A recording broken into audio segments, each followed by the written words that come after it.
This is not just a website. A user can create an account, log in, upload files, log out, and come back later to find everything still there. Each user only sees their own data. Each user only sees their own files. This is not UI design. This is a real web application with real backend logic. And in this video, I'll show you how to build this step by step using Google AI Studio and Firebase. Before we continue, there's something very important I want to clarify. The app you just saw is called VoltFlow. It's a simple example where users can create accounts and upload files. But VoltFlow is not the goal. It's just a visual example to explain the system. Nothing in this video is tied to this app specifically. You can apply the exact same structure to any website, any web application, any SaaS idea, or any project you're building. Change the name, change the idea, change the niche. The logic stays the same. A website becomes a web app when it has users, saved data, and state that persists over time. When users can log in, see their own data, and come back later to find everything still there, that's when a website becomes a real web application. And that's exactly what we're building today. Here's the roadmap for this video. We'll build a real web app in 4 clear steps. Step 1, user authentication. Users will be able to create an account. Log in, log out. Step 2, store user data. We'll store user-specific data like name, email, settings, and account information. Step 3, file uploads. Users will be able to upload files, and each user will only see their own files. Step 4, connect everything to the UI. The interface will react to the user, whether logged out or logged in. We'll fully complete each step before moving to the next one. That way, you won't get lost. You might be wondering, what is Firebase? Firebase is a backend service by Google. It gives you ready-to-use backend features, so you don't have to build everything from scratch. With Firebase, you can manage user authentication, store user data, upload files, and control access with security rules. I'm using Firebase because it works extremely well with Google products, it integrates easily with Google AI Studio, and it has a generous free plan for beginners. Firebase is not the only option. Tools like Supabase also exist. We'll talk about alternatives in future videos, but today, Firebase is the clearest way to understand the core system. Don't try to memorize everything, just follow along step by step. Step 1, enable user authentication. Goal of this step. The goal here is very simple. We want users to sign up, log in, and log out. Nothing more than that. First, we need to create a Firebase project. I go to Firebase, then I click Go to Console.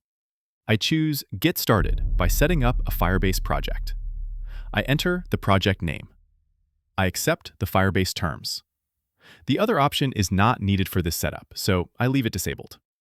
Then I click Continue. Here, Firebase offers some optional features.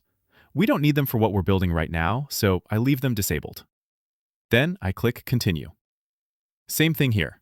This option is useful in other cases, but not for this setup, so I leave it disabled and click Continue.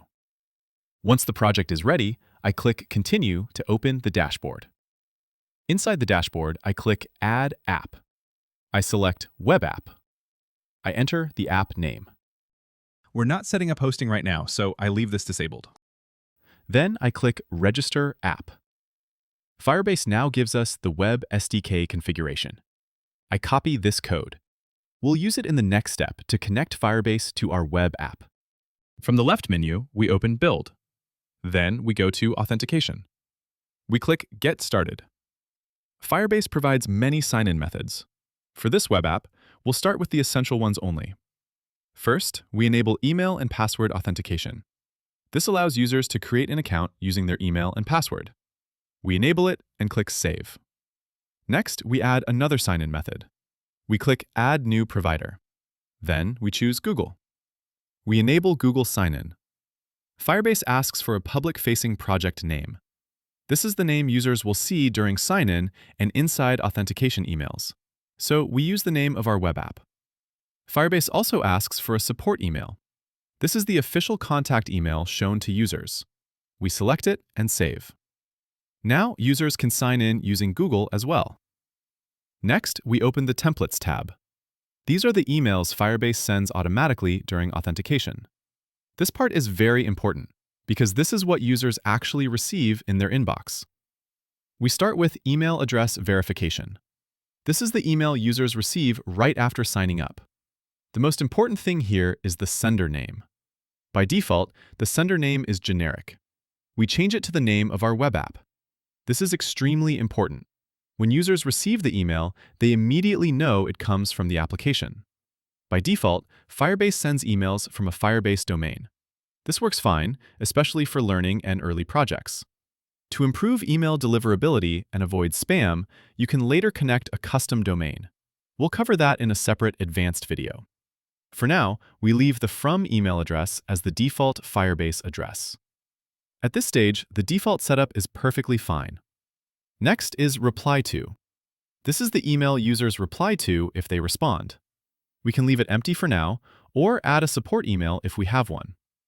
The subject line is already good. Verify your email for app name. We leave it as it is. After changing the sender name, we save. Firebase also provides other email templates: password reset, email address change, multi-factor enrollment notifications. We won't customize their content in this video, but we do update one important thing. We change the sender name in all templates, so every authentication email clearly shows the name of our web app. Next, we open SMTP settings. This option is only needed if you want to send emails from a custom email server or domain. For this setup, we don't need it. Firebase's default email system is enough for our web app. At this point, authentication is fully configured. Users can sign up, log in, and receive official emails from the web app. Now that authentication is ready in Firebase, the next step is to connect Firebase to our web app. To do that, I'm now going to Google AI Studio. Here we are inside Google AI Studio. This is a project I created earlier. As you can see, it's just a normal website interface. There is no way for users to sign up or sign in yet. When I click Get Started, nothing happens. So at this stage, this is still just a website, not a real web application. Before adding any sign up or sign in features, we first need to connect this project to Firebase. This is important because everything we add later needs to be connected to a real backend. We go straight to the prompt box. Here, we'll use a prompt to connect Firebase to this project. Inside this prompt, there is a specific place for the Firebase configuration code. This code is called the Firebase Web SDK configuration. It's the code Firebase generated for us when we added our web app inside the Firebase console. This is the exact code we copied from Firebase. And this is where we paste it inside the prompt. Before I run this prompt, as I always do on this channel, I'll leave the full project we're building in this video and all the prompts I use ready and organized for you in the video description. You can copy everything for free and test it yourself. Now I run the first prompt. Once the prompt finishes, Firebase is now connected to the project. Now let's test it. I click Get Started. As you can see, we now have a sign-up form. I'll create a new account. I enter a name, I enter an email, I choose a password, and I click Create Account. As you can see, the account is created, and I'm redirected to the dashboard. To make sure everything is really working, I go back to Firebase. I open the project, I go to Authentication, and here it is. This email now appears inside Firebase. This confirms that the backend is working. The user is authenticated. At this point, this is no longer just a website. It's a real web application connected to a real backend. Now, authentication is working. But there's one small upgrade we should add: email verification. This step confirms that the email is real. It helps reduce fake accounts, and it makes the app more secure. For a quick demo, it's not required. But for any real web app, it's important. So I go back to Google AI Studio, and I add email verification using a prompt. This prompt does three things. When a user signs up, it sends a verification email. The user is not signed in automatically. And if they try to log in without verifying, access is blocked. Now I run the prompt. Let's test it. I create a new account. As you can see, instead of the dashboard, I get a verification screen. Now I check my email. If you don't see the message in your inbox, check the spam folder. That's normal for now because we're using Firebase's default email domain. I open the email. I click the verification link. Now I go back and log in again. And it works. Now the account flow is complete. But remember, we also enabled Google Sign-In in Firebase. So now let's talk about that. Google Sign-In is not just a nice extra. It's one of the best sign-in options you can add. It's faster, it's easier, and in many cases, more secure. Users don't need to create a new password. They don't need to remember anything. They just click once and they're in. That's why almost every modern web app supports Google Sign-In. As you can see, I already have a Google Sign-In button here. If you don't see it in your project, that's totally fine. You can simply ask Google AI to add it. For example, add a Continue with Google Sign-In option connected to Firebase. Think of it like talking to a developer. You describe what you want, and it adds it to the project. Now, let's test Google Sign-In. I click Continue with Google, and as you can see, it doesn't work yet. This is completely normal. Google Sign-In usually won't work until your web app is deployed. That's because Google requires an authorized domain. So your app needs to be live on a real URL. And this step is very important. Honestly, this is where many people get stuck. That's why I made a dedicated video showing the cleanest and most professional way to deploy a web app. It's not a quick hack. It's a real deployment setup that works for production-ready apps. A lot of viewers already followed this method, and it worked smoothly for them. I'll leave that video linked in the pinned comment. If you want your app to be live, stable, and ready for real users, make sure to watch that video before continuing. In my case, I already deployed this project, so now it's live. For example, mine is vloma.com. Let me open it quickly. As you can see, the web app is working on the domain. Now I'm going back to Firebase. I open the Firebase project, then I go to Authentication. Then I open Settings. And from here, I go to Authorized Domains. As you can see, this is where Firebase decides which domains are allowed to use Google Sign-In. So now I click Add Domain, and I paste the domain I deployed on. In my case, vloma.com. Then I click Add. Now I go back to the website, and I click Sign In with Google. Now it works. I choose my Google account, I click Continue, and as you can see, I'm signed in successfully. Now, authentication is ready. So let's move to step 2. Now we are in step 2, Store User Data. At this point, the user exists. They are authenticated. They can log in successfully, but nothing is saved yet. Authentication tells us who the user is, but it doesn't store anything about the user. So if the user logs out, there is nothing to keep. This is why we need a database. And this database is Firestore. Firestore is where we store everything that belongs to the user. Profile information, user settings, notes or app data, files metadata, and the app state. Once this data is stored, it stays there after refresh and logout. Everything is linked to the user's ID, so each user only sees their own data. Now that we know what data we want to store, let's enable Firestore. Inside Firebase, we go to Build. Then we open Firestore Database. Here, we click Create Database. Firebase asks us to choose the database edition. We have Standard and Enterprise. For most web apps, Standard is enough, so we select Standard Edition and click Next. Next, Firebase asks for the database location. This is the region where your Firestore data will be stored. Ideally, you should choose a region that's closest to your users. This helps with performance and faster data access. If you don't know your audience yet, that's okay. You can still plan and optimize this later when the app is live. I select a region and click Next. Now Firebase asks for the security mode. We have Test Mode and Production Mode. Test Mode is useful for quick testing and experiments, but it's not secure and not recommended for real apps.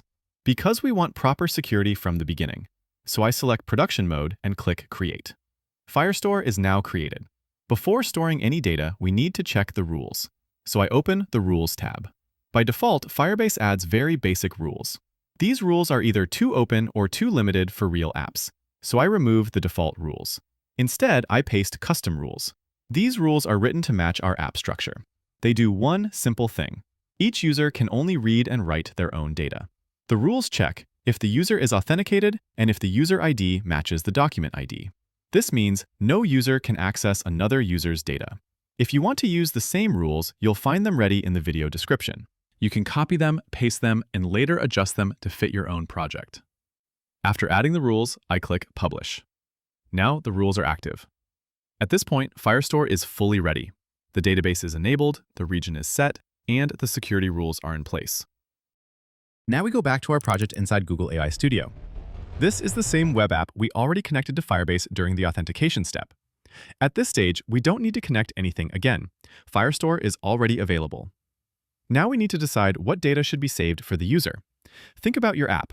When a user creates an account, what should still be there after they log out and come back later? In my case, I wanted to enhance the dashboard. So I asked Google AI to add sections for files, notes, and team members, and to store their data in Firestore for each user. I'll show you a short version of the prompt. The full prompt will be available in the description. After running the prompt, as you can see, the dashboard now has new sections: My Files, My Notes, and Team Members.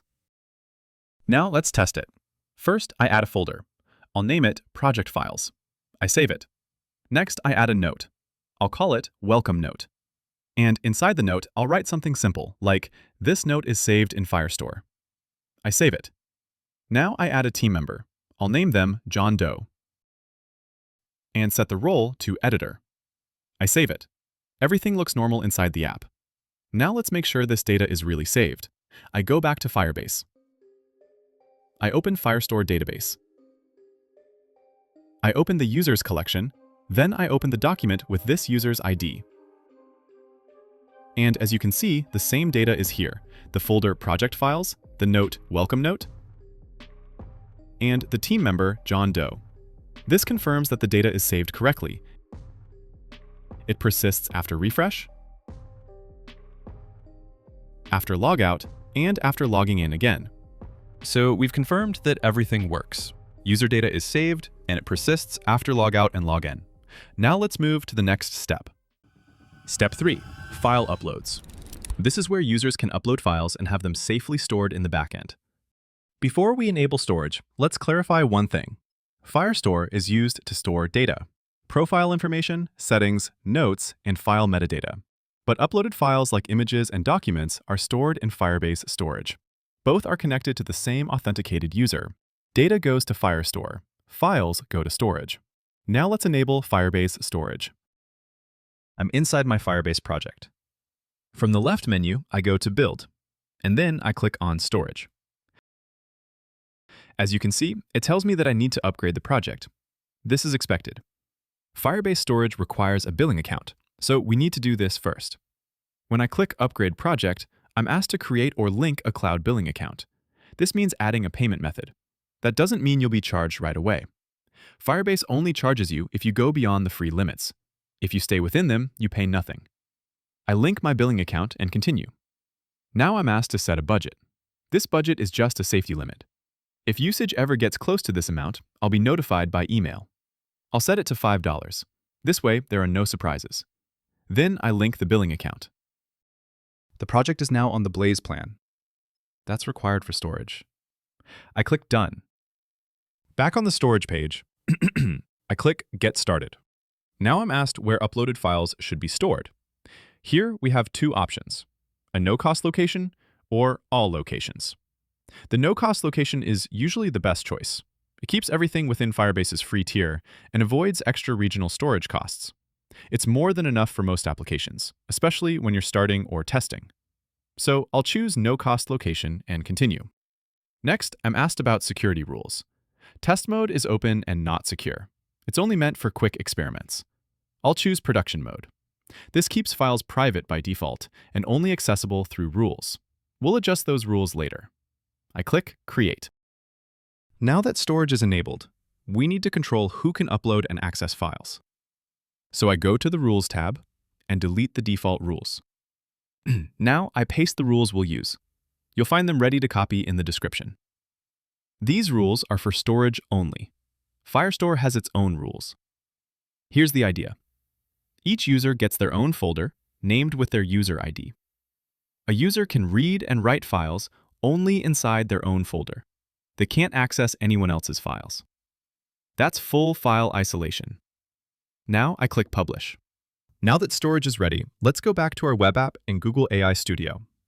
Before changing anything, let me show you the current situation. When I click Add File, I can only enter a file name. There's no option to select a file from my device, so the upload feature isn't connected yet. That's what we're going to fix now. I write a prompt asking it to add file upload support. I tell it to let users upload files from their device, store them in Firebase storage, and link each file to the logged-in user. Now I apply the prompt. And now, look at this. When I click Add File, I can select a file from my computer. Let's test it. I'll upload an image, a PDF, and an audio file. All the files appear here immediately. Now, let's confirm where these files are stored. I go back to Firebase, open storage, and here it is. A folder is created using the user's ID, and inside it are the files we just uploaded. Now, let's test the delete action. I'll delete the image from the dashboard. The file disappears immediately from the UI. Now, I go back to Firebase storage and refresh, and the image is gone. It was deleted from storage as well. So this confirms everything is connected correctly. The app uploads files, storage saves them, and when we delete a file, it's removed from both the dashboard and storage. Each user only accesses their own files inside their own isolated folder. Now let's move to step 4, connecting everything to the user interface. At this stage, the backend is fully working, so the UI can finally react to the user in real time. When I'm logged in and I open the homepage, the app recognizes me automatically and shows "Welcome back" with my name and a Go to Dashboard button. If this wasn't generated, we could simply ask Google AI Studio to add it with a quick prompt, but here it's already working. Inside the dashboard, the interface is now dynamic. It reads the real data from Firebase, how many files I uploaded, how many team members I added, and it updates instantly based on my account. Now, to complete this app as a real product, I'm going to add one final feature: limits. For example, the free plan will allow up to 5 files. When the user reaches that limit, the Add File button becomes disabled, and the UI shows an upgrade message. Here's the prompt I'll use to add this feature. And now I'll test it, uploading files until I reach the limit, and, as you can see, the upgrade message appears. For payments, we're not enabling them today. I'll cover Stripe, PayPal, and real billing systems in the next videos, so you can turn this project into a real SaaS product. At this point, everything is connected: authentication, data, storage, and a UI that reacts to all of it. And if you haven't deployed your app yet, I already made a full step-by-step deployment video. You'll find it in the description and in the pinned comment. All the prompts used in this tutorial are also in the description. Feel free to copy them and customize them. See you in the next video.